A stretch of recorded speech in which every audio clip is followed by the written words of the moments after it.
la plus vilaine des morphologies qui soit. Franchement, lorsqu'on parle de laideur en matière de morphologie, la morphologie en forme de V apparaît en tête de liste. C'est la chef, c'est la capitaine des plus vilaines morphologies. Et c'est une morphologie qui complexe plus d'une femme. La semaine dernière, j'ai fait un post en statut et un ami m'a répondu. Donc, les femmes qui ont une morphologie en forme de V là, on appelle ça aussi femme. Puis je lui ai naturellement répondu qu'aucune femme n'a choisi avoir la morphologie qu'elle a. On est avec. Malheureusement, on ne choisit pas. Si vous êtes nouvelle, je vous souhaite la bienvenue chez Expression Féminine. Ici, je vous dis tout sur comment grossir vos fesses, ce qui empêche vos fesses de grossir et bien sûr, ce qu'il faut à tout prix éviter pour préserver votre santé avant, pendant et après votre traitement. Je vous dis tout sur la morphologie en forme de V. Déjà, elle se caractérise par des épaules beaucoup plus larges parce que comme on avait dit dans la vidéo précédente, c'est une répartition des volumes entre les épaules, la taille et les hanches. Du coup, les épaules beaucoup plus larges, un dos beaucoup plus large que le reste du corps, une taille marquée ou non et des hanches assez étroites, assez fines.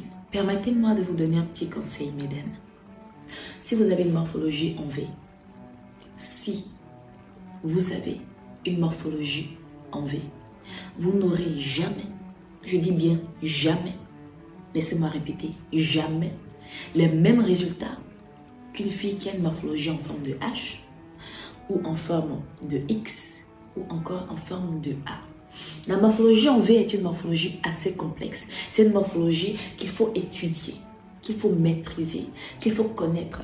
Vous savez pourquoi? Parce que à la moindre erreur dans votre alimentation, dans les produits que vous utilisez, pour votre morphologie, pour modifier votre morphologie, la moindre erreur vous sera fatale. Et quand je parle de fatalité, bien sûr, je ne parle pas de... Je parle tout simplement d'empirer la situation. Et rapidement, vous pouvez avoir des épaules encore plus larges, un bassin encore plus étroit et une taille encore moins marquée ou non.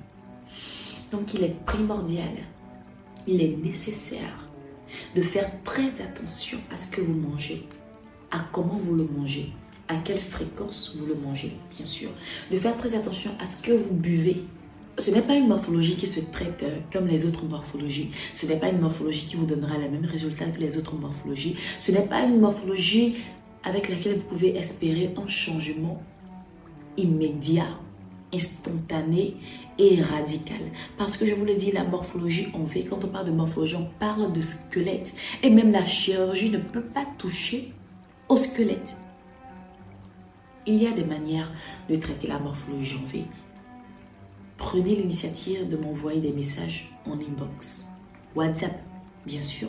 Je vous donne des conseils sur comment traiter votre morphologie, quel produit est le plus adapté pour votre morphologie, quelle est l'alimentation que vous devriez suivre et bien sûr ce qu'il faut éviter pour préserver votre santé, pour ne pas empirer les choses parce que la répartition des graisses pour vous se fait principalement en haut.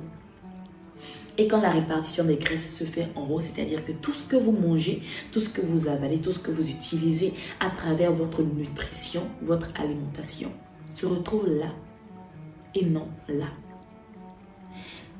Ce n'est donc pas une morphologie, comme je l'ai dit et je le répète encore une fois, à prendre à la légère.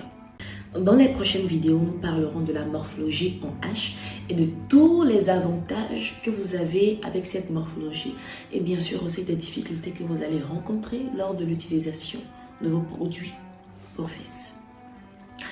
Allez, en attendant, je vous fais un